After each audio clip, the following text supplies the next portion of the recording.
Hi guys, thanks for tuning in to another video on ForgottenWeapons.com.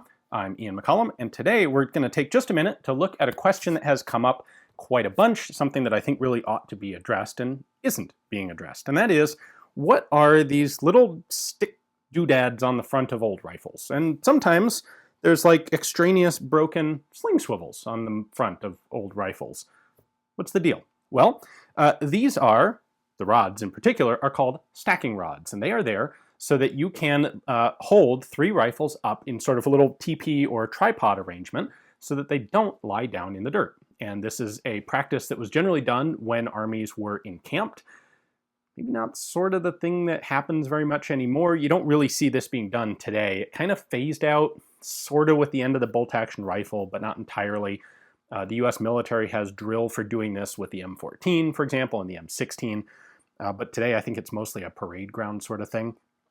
This used to be a very literal, this is how you stored rifles at the end of the day, or when you are working, or any time that you weren't actually carrying them. What did you do with rifles? Because of course, the Army doesn't want you to just throw them down on the ground. So they came up with a couple of different ways of basically all accomplishing the same thing, and that is to keep the guns up out of the dirt. This might take the form of a stacking rod on the side of the action, like on this Moss 36, or on the bottom, below the barrel, as on this Swiss K11 carbine.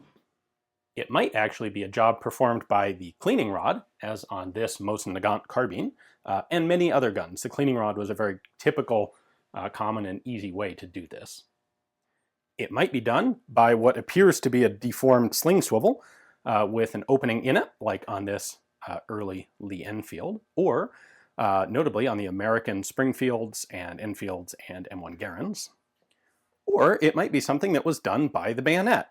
That hooked quillion on the bottom that you often hear about being used for all sorts of fancy bayonet fighting, well, that also served a nice purpose for helping you stack rifles, as you can see with this Lebel bayonet and Type 30 Arisaka bayonet. And this is the form that this takes in actual practice. You can hook all three rifles together by their stacking rods, or by their stacking swivels, stand them up in a nice tripod. If you have extra guns, more guys in the unit, they can either form their own little tripod like this, or they can lean additional rifles up against one of these. And this basic foundational set of three is strong enough that it will hold up a bunch of extras as long as you kind of distribute them around the outside. So here's what it looks like from the top. You can see all three of these stacking rods are kind of interconnected in there. This can be a little tricky to set up by yourself if you're trying to juggle three rifles simultaneously. Definitely easiest to do by having three people, or at least two people, to help get everything set up. And with a little practice, these things go up really quickly and really easily, and it's a pretty slick thing to do. Not something many people do today, but I will point out it's really cool to be able to do it with, for example, M1 Garands at a practical match if you happen to have two buddies who are also shooting Garands with you. Speaking of Garands, the system that the US came up with to do this was substantially simpler to actually use, and that is the stacking swivel. So you can see that we have swivels with slots cut in them here, and all you do is take two rifles on the outside and hook them to the one in the middle. In this case, I have two M1 Garands and a 1903 Springfield. They're the same length and they all have the same style of swivel, so it works just fine. And the basic idea you want is for the outer two rifles to be pointing one direction and the middle rifle to be pointing the other, and then they will stand each other up very nicely. And then this is really easy to disassemble. Just hold two of the rifles, pull the third one out of the slot in the stacking swivel,